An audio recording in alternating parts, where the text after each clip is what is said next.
Ja sam Duši, ne pijem kafu i hajde da se prvo malo oslobodimo negativne energije pa da pređemo na recenziju.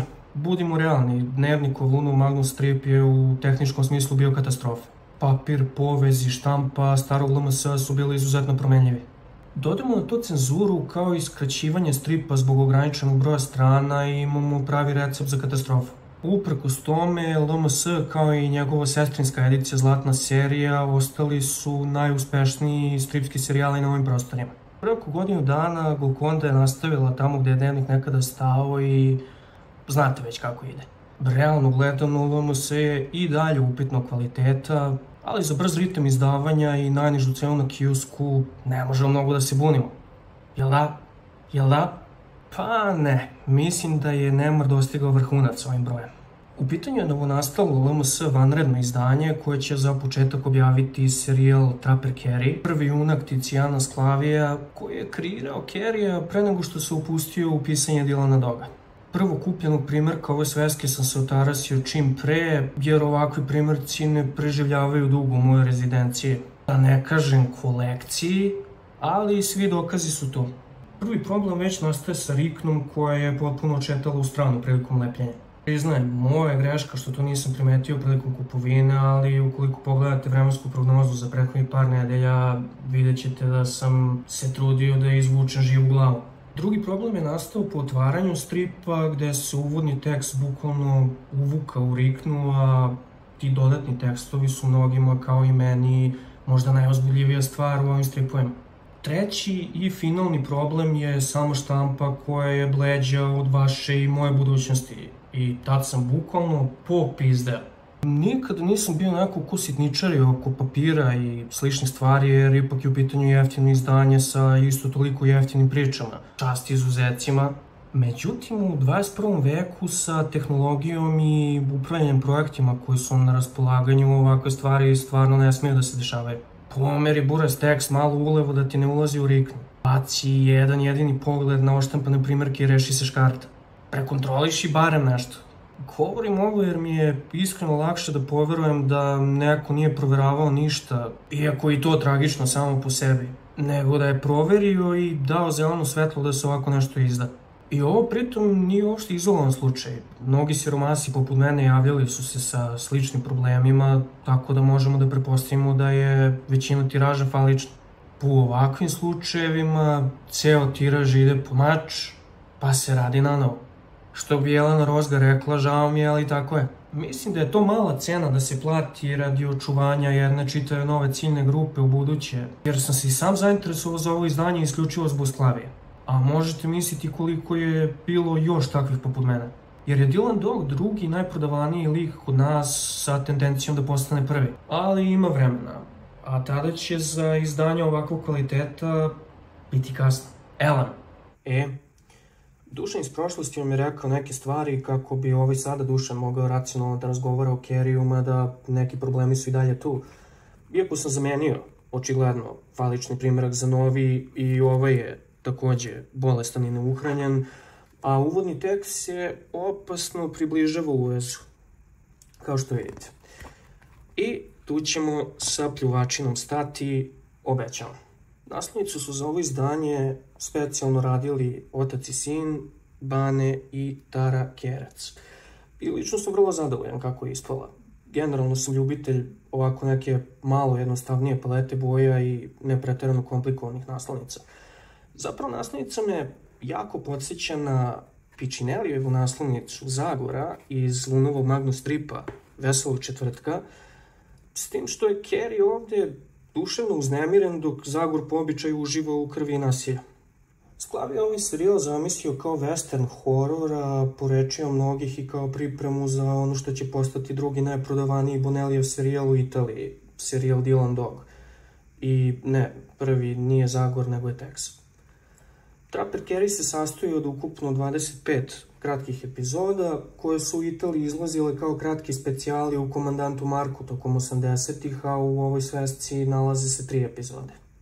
Uvodni tekst govori nam malo više o Sklaviju i Trapperu Carryu i iako je pisan za nostalgičare jer čitava Lunov Magnus Strip edicija je ipak posvećena njima, Tekst je zapravo vrlo informativan i energičan i ne odiše klasičnom nostalgičarskom setom, od koje inače gubim silu moždanu masu. Takođe, na samom kraju izdanja nalazi se jedan jako lep tekst o nacionalnom parku Yellowstone, u kojem se radnja u stripu dešava sa prvim uslikanim fotografijama tog parka. ISKR početak mi nije nimalo obećavao i na trenutak sam bukvalno zaboravio ko je scenarista.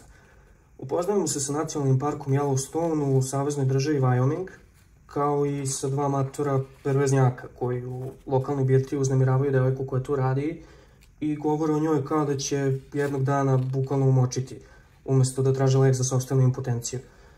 Ima tu još nekoliko sitnih grešaka, na primer, razgovara se o uraganu, što je baš teška priča jer uragan nikada u istoriji SAD-a nije pogodio taj predeo Wyominga, ali to je već zamerka za štebere. Uskoro u krčmu dolazi mladi Kerry i tu saznamo radnju serijala. Njegov otac, po zanimanju arheolog, godinu dana ranije je poveo ekspediciju sa ciljem da pronađe dolinu tišine, legendarnu indijansku lokaciju od velikog značaja i od tada mu se gubi svaki trag. Kod kuće je već proglašen mrtvim, međutim Kerry je ubeđen da mu je otac živi i polazi da ga pronađe. Kao vrlo mlada i neiskusna osoba, a pritom i prilično bogata, Kerry će tokom potrage na teži način saznati neke stvari o surovosti ovog sveta, ali i o sopstvenim manama i ograničenjima. Nereko će zaplakati od muke, biti legitimno uplašen za sopstveni život, a takođe će se pretvarati i u jednu iscrpljenu lopticu na zemlji, kada mu postane dosta svega. Ovakva karakterizacija prilično je atipična za Bonnellijeve junake, koji uglavnom imaju rešenja za sve i mahom su vešti i samouvereni, odnosno služe kao neka vrsta uzora mladima. Dok je Kerry neko s kim možemo zapravo da se poistovetimo i da rastemo i učimo zajedno s njim. Ja sam lično više ljubitelj ovakvog tipa junaka i nimalo nije slučajnost zašto je Sklavi nakon Kerrya nastavio sa Dylanom Dogom, a nije slučajnost ni što mi je Dylan omiljeni Bonnelly junak. S druge strane, ono što Kerry izdvaja od Dylana Doga su neprestana akcija i neočekivani obrti sa tek nešto predaha tokom kojih ćemo saznati nove informacije o sudbini Kerryjevog oca ili upoznati nove likove. Ti likovi će obično služiti kao kontrateža uznemirenom Kerryu i često će ih karakterisati potpuno neočekivani i mogu slobodno kažem sklavijevski humor. Primjera radi, Kerry će naići na divljeg i narogušenog indijanca koji će mu dati lekovite biljke za rane, ali će mu ubrzo dati komercijalnu kremu protiv ožiljaka sa sve etiketom, bukvalno nešto kao šaljićevu mast. I tako će se nizati akcija za akcijom, a od toliko akcije mora postojati i nekoliko promašaja. Lično nisam ljubitelj srećnih okolnosti zbog kojih će likovi isključivo preživeti, a takvih okolnosti u Kerryu ima možda i previše za moj ukus. S druge strane, nakon svakog takvog događaja, Kerry će naučiti nešto novo ili će postati obazriviji, što malo ublažava uticaj božanske ruke. U crtežu nema mnogo toga da kažem, kao što vidite, prilično je bled, izvinite, morao sam, ali mogu posebno da izdvojim izuzetnu pažnju posvećenu samoj pozadini, odnosno svim krajolicima u Yellowstoneu u kojoj se radnja dešava. Skoro svaka tabla imaće barem jednu scenu koja će nam jasno reći da smo u kamenjaru, pored potoka ili među drvoredima, a mirna i netaknuta priroda čini sjajan kontrast u odnosu na Kerryevu konstantnu uznemirenost i životnu opasnost. Sve u svemu, Trapper Kerry je za sada iskreno nadmašio moje očekivanja. Očekivao sam klasičan Bonnelly rotu romana, dobio sam serijal sa višeslovnim likovima koji uvek imaju prostora za lični napredak, smeštenim u jednom od najlepših predela SAD-a, i od mene će Kerry dobiti 3,5 šoljice sa tendencijom da u buduće postane 4. Mogu da kažem da se iskreno radujem nastavcima sa ogromnom zadrškom zbog pomenutog lošeg kvaliteta na koji će, nadam se, Golconda obratiti pažnju u budući. Nisam od onih koji će kupovati nešto samo zato što nemaju izbora i smatram da izdavač treba da ispoštuje mene, isto kao što sam ispoštovao ja njega. Ja bez njega mogu, dok on bez mene ne. Ćao!